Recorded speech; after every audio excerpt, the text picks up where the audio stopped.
కేంద్ర ప్రభుత్వం నూతనంగా తీసుకువస్తున్న డీలిమిటేషన్ విధానంపై మంత్రి సత్యకుమార్ యాదవ్ రియాక్ట్ అయ్యారు. ముందు డీలిమిటేషన్ కమిటీ వేసి ఆ కమిటీ చర్చించిన తర్వాతే పునర్విభజన జరుగుతుందని చెప్పారు. కొన్ని రాజకీయ పార్టీలు కావాలనే రచ్చ చేస్తున్నాయని విమర్శించారు. కావాలనే కొందరు రెచ్చగొడుతున్నారని ఫైర్ అయ్యారు. సీట్ల కారణంగా అభివృద్ధి ఉండదని, పొలిటికల్ విల్ కారణంగానే డెవలప్మెంట్ ఉంటుందని స్పష్టం చేశారు. డీలిమిటేషన్ కమిటీ వేయండి. నాకు తెలిసి జనాభా ప్రాతిపదికన జనాభా ఒక్కటే ప్రాతిపదికన తీసుకుంటారని నేను అనుకోను. తద్వారా జనాభా నియంత్రణ పాటించిన రాష్ట్రాలకు అన్యాయం జరుగుతుందని కూడా నేను భావించట్లేదు.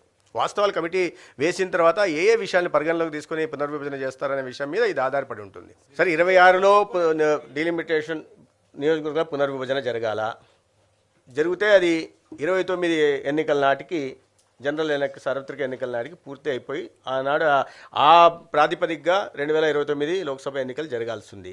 మీకు ప్రధానంగా చూస్తే మీరు ఒకసారి చూడండి, డెవల్యూషన్ ఆఫ్ ఫండ్స్ 2014 లెక్కలు చూడండి. Devolution of funds, devolution of taxes లేదా ఈ సెంట్రల్ స్పాన్సర్ స్కీమ్స్ కింద వచ్చిన గ్రాంట్స్ అంతా గతంలో మనకు రాష్ట్రానికి 26,000 నుంచి 30,000 దాకా 2014 లెక్కలు వస్తే ఇవాళ గత సంవత్సరం చూస్తే 95,000 కోట్లు వచ్చింది గత ఆర్థిక సంవత్సరంలో. అంటే అంత పెద్ద స్థాయిలో నిధులు వస్తున్నాయి, రాష్ట్రాలకు వస్తున్నాయి.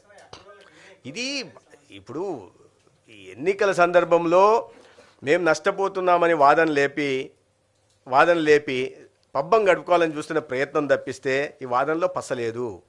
వాదనలో ఏమాత్రం పసలేదు. ముందు భాషని తీసుకున్నారు, భాష వర్కౌట్ కాకపోయేసరికి ఈ విషయాన్ని తీసుకుంటున్నారు. భాష వర్కౌట్ కాల, అందుకని ఇప్పుడు ఈ జనాభా ప్రాతిపదిక సీట్లు తగ్గిపోతాయి అని ఈ కొత్త వాదన తీసుకొచ్చారు. ఎక్కడన్నా సీట్లు తక్కువ రాష్ట్రాలకు అన్యాయం జరిగిందా? సీట్లు ఎక్కువ ఉన్న రాష్ట్రాలకు న్యాయం జరిగిందా?